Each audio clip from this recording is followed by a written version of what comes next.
必须说，这几位老师会做出错误的判断，并不是因为他们不懂行，更不是因为他们有什么立场问题，而是我们国内长期以来对所谓的开源情报的收集利用分析的不够。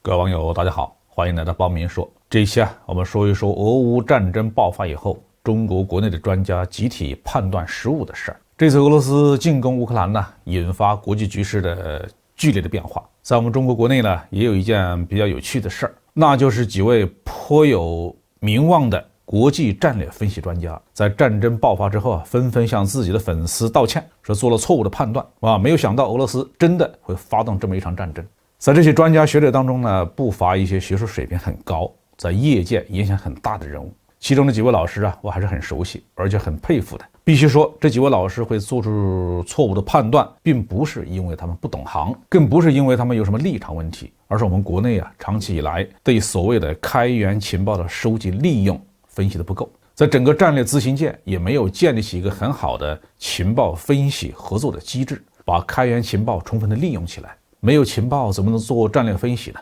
所谓开源情报，就是只能够从公开渠道获得的信息。这种信息有一些是需要花钱的，比如说商业卫星照片或者是专业的报告；有一些是不需要花钱的，比如说从网站上或者是报纸杂志上出版的内容，以及社交媒体上发布的消息。开源情报对于战略分析来说是价值是很大的，特别是社交网络或商业卫星的出现，让开源情报的丰富程度和真实性都有了很大程度的提高。眼见为实嘛。过去在后方远方从事战略分析的人看不到现场的情况，只能根据历史的经验和一些自然科学、社会科学的基本原理来做判断。用这种模式来做战略分析，当然是收集到的情报越丰富越好，越真实越好。从前能够做到这一点的，可能只有国家机构。国家有各种各样的信息来源，得到信息之后，还能够组织多方面的专家来一起分析和判断，所以能够得到比较准确的结论，制定出正确的计划。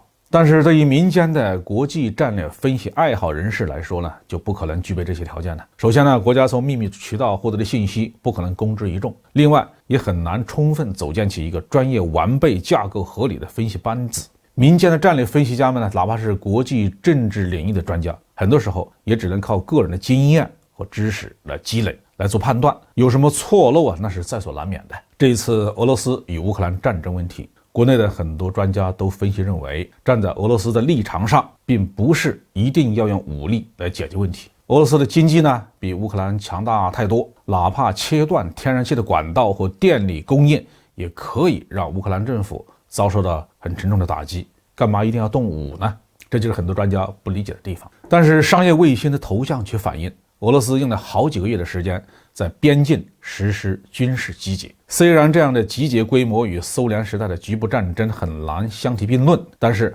如果不是真的为了想要打仗，是不需要集结这么多部队的。普京之所以决定要打仗，他的思维逻辑很显然和国内专家的认识存在着很大的差异。当然了，我们的很多专家都是有丰富的国际政治、经济、军事分析经验的，如果能够事前得到足够充分的情报支持，特别是卫星和现场影像的支持，一定能够做出正确的判断。如今的世界局势已经进入了一个新的动荡期，今后还会不会发生新的战争、新的冲突，可能性还是很大的。我们国内的战略分析界仍然是大有可为。在这种情况下，怎么才能够充分把开源情报用好，为国家服务，为舆情服务，为我们中国的企业或商业服务，这是一个很有价值的话题。中国已经有了相当一大批水平很不错的商业卫星公司，他们运营着可见光卫星和雷达卫星，可以不分昼夜的提供相当清晰的图像。另外因为我们国家长期重视外文教育，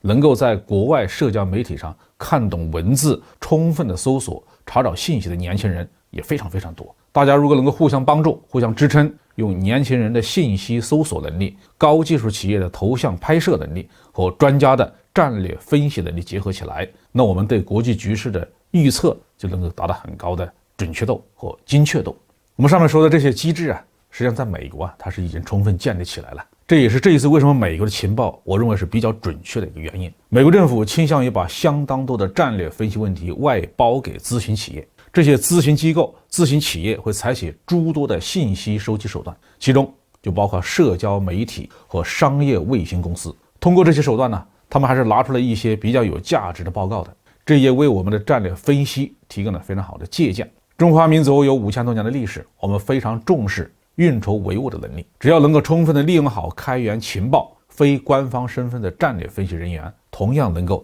在这个问题上做出不可忽视的贡献。好，这期话题就说到这里。